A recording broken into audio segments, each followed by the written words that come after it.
Hablemos de los bichos. ¿Vamos a comer bichos? La suerte de la comida, sobre todo cuando puedes permitirte comprar cierto tipo de comida, es que puedes elegir, ¿verdad? No. Sí. Entonces, yo pienso que en el futuro las personas podrán elegir más de lo que pueden elegir ahora y también comer insectos. Yo personalmente, yo no he apostado, e incluso no hemos hecho nunca test con insectos por una razón. Yo veo los insectos como si fuera pasar de coche de gasolina a coches híbridos.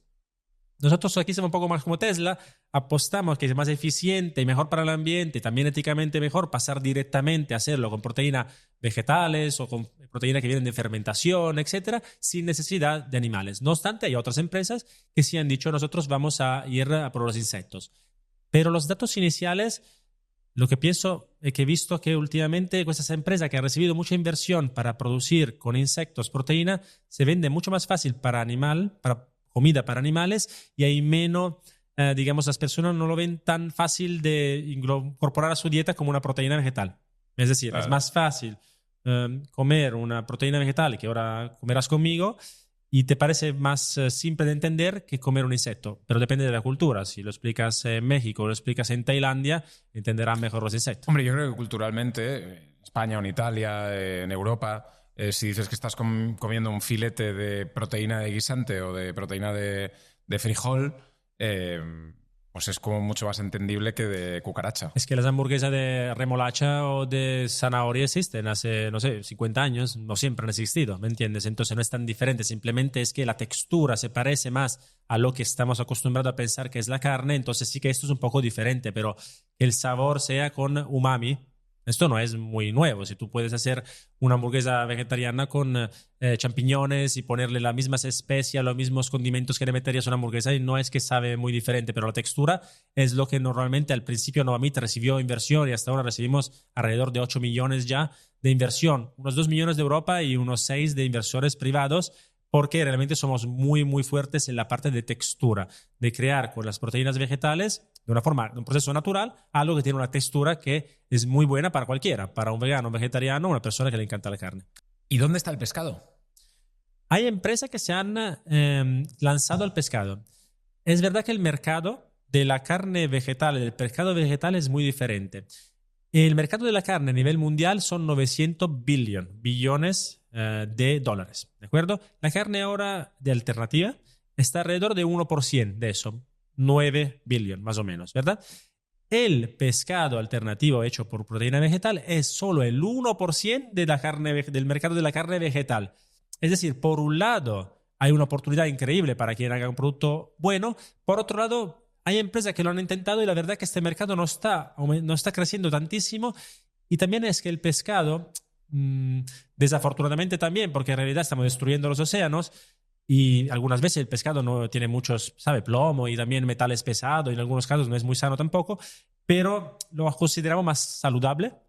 Y sí, creo que es simplemente cuestión cultural, lo consideramos más saludable, entonces no ha habido tanto boom de la alternativa al pescado todavía. Claro, yo creo que conceptualmente piensas que comer verduras, pescado, comer... no comer tanta carne roja, por ejemplo, es algo que también se nos ha metido mucho en la cabeza. Sí, pero también es verdad, en algunas partes, por ejemplo, que la primera generación de estos productos que intentaban ser una alternativa a la carne, es verdad que no tienen colesterol y es verdad que no son cancerígenos. Tú sabes que la carne roja que es, o la carne procesada, mientras la carne procesada es pues, cancerígena según un grado de cancerosidad según la Organización Mundial de la Salud. La carne roja es probablemente cancerígena para el colon, ¿vale? Estos datos son escritos, entonces eso es más fácil de explicar cuando hay cuestión de salud que una alternativa al pescado. No obstante, pescado y marisco ahora se está demostrando, la verdad que cuando lo hace de forma intensiva tampoco es muy sano. Uh-huh.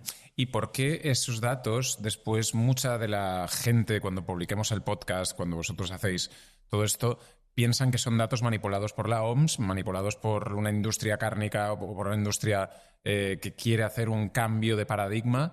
¿Tú crees que eso es una teoría conspiranoica? ¿Crees que es una teoría real? ¿Dónde lo pones? Esto de los datos manipulados por la OMS no lo había escuchado nunca, entonces vamos a ver los comentarios del podcast, pero yo no creo que normalmente las personas Mientras con el COVID ha habido un montón de confusión, que no se entendía si había manipulación, cosas. Yo soy muy científico y estoy de un lado muy claro de la balanza, ¿vale? Sí. Pero es verdad que en este caso todavía la crítica no ha sido mucho en esto, sino que ha sido que alguien se aprovechaba. Siempre criticaban a Bill Gates porque había hecho inversiones tempranas en este campo.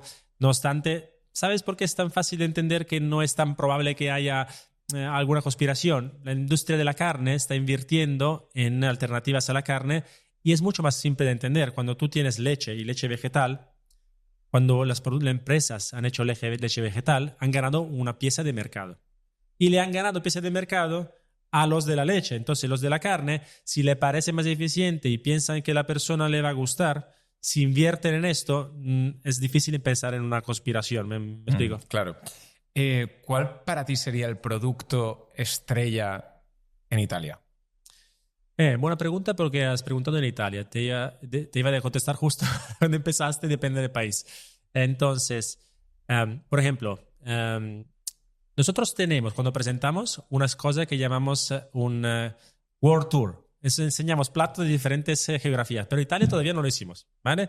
Es verdad que te lo digo porque tú al ser italiano y por la comida italiana, que creo que es una de las comidas que a nivel mundial le puede gustar a un porcentaje de gente, ¿no? Una pizza, una pasta, ¿no? Estás en cualquier sitio y dices, estoy harto de la comida tailandesa, me voy a comer una pizza. Entonces, los embutidos no son buenos solos en España. Hay otros embutidos que están muy buenos en Italia. También hay salsas boloñesas y cosas increíbles que están asociados a la comida mucho más de pasta y pizza, etc.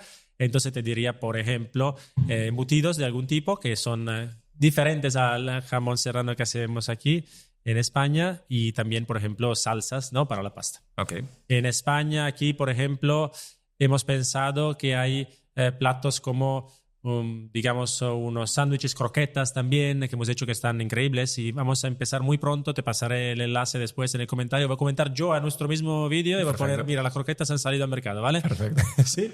Y después hemos hecho para México tacos y burritos que están increíbles con las carnitas. Esos son increíbles. Ahora justo vas a probar nachos con guacamole y con nuestra carnita deshilachada. Y después para Nueva York, pues un pastrami, ¿no? ¿Sabes? Esos sándwiches de pastrami.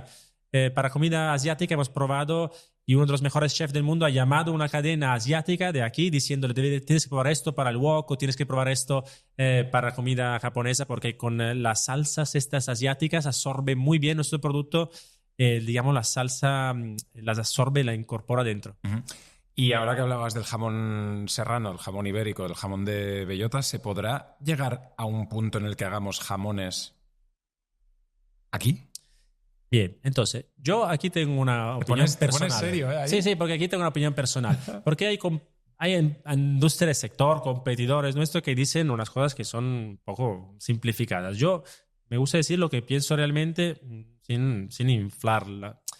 El jamón serrano no solo es la pata, ¿verdad? Después hay el proceso de maduración. Sí. O sea, tiene dos niveles de complejidad. Tienes la maduración sobre proteína animal o grasa animal, ¿verdad? Son dos steps.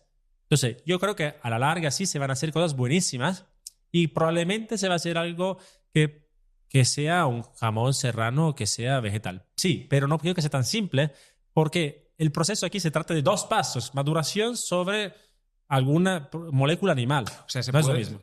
¿Tú en tu mente tienes un jamón serrano vegetal? Nosotros no es nuestra prioridad, y yo tampoco personalmente pienso que debería ser, porque primero es muy complicado algunos. Es como decir, vas a empezar a hacer... A pilotar un Ferrari antes de aprender a conducir. Vas a intentar hacer un Wagyu Kobe, vas a intentar hacer un jamón serrano, o vas a empezar por algo que todo el mundo come y que no está tan increíble, ¿no? No va a ser inmediatamente. Incluso Ferrari ahora está intentando, en la empresa Ferrari, hacerlo eléctrico, pero la verdad es que para ellos es un cambio increíble, porque, claro, pasar de un lado, de un extremo a otro, no es lo mismo que pasar de un coche normal de gasolina. Pero me parece una buena analogía, que una empresa como Ferrari pase a hacer un coche eléctrico puede ser tan disruptivo como que, yo qué sé, McDonald's haga una hamburguesa de carne... No sé, McDonald's es más fácil. Sí, Ferrari, es más fácil. digamos, una empresa de jamón serrano buenísima, vale, pues... Perfecto, en ese sentido, ¿no? Pero también, para decirlo bien, ¿cómo es? ¿Una carne sintética? ¿Cómo le habla? Nosotros no la llamamos sintética porque Para nosotros ¿Cómo tengo que esto decirlo? no es un laboratorio. Aquí, como lo hacemos igual que lo hace con las máquinas que usan normalmente la pasta, la industria de la carne, no le llamamos laboratorio. Esto le llamamos la demo y ahí la otra planta que tenemos le llamamos la planta piloto. Entonces sí que es verdad que hay empresas más parecidas a hacerlo mucho más futurista, de ciencia ficción, con células madre, etcétera. Eso sí que te diría, oye, esa sí que es laboratorio sintética, porque estás imitando. Aquí estamos haciendo productos de proteína vegetal que tienen textura muy buena y que son naturales. Entonces, no lo llamaría artificial porque tampoco es un proceso muy complicado. Alternativa. Sí, yo nunca la llamo artificial porque no creo que aquí estamos intentando hacer algo como construir un músculo en el laboratorio, ¿me explico? Yo lo he hecho en el pasado. Antes de hacer esta empresa, yo trabajaba en bioingeniería, trabajaba en cosas que sí que era laboratorio para estudiar los biomateriales y otras cosas de bioingeniería. Aquí, sí, muy diferente. Aquí trabajamos y todas las personas que contratamos son de ingeniería alimentaria, porque aquí se trata de hidratos de carbono, de proteína, de grasa, entender cómo funcionan y si un restaurante top, cómo disfrutar, puede hacer una emulsión o puede ser una esferificación, no es tan difícil de entender que se puede hacer cosas innovadoras que sean buenísimas y de altísimo nivel, jugando con la comida, pero jugando de una forma positiva.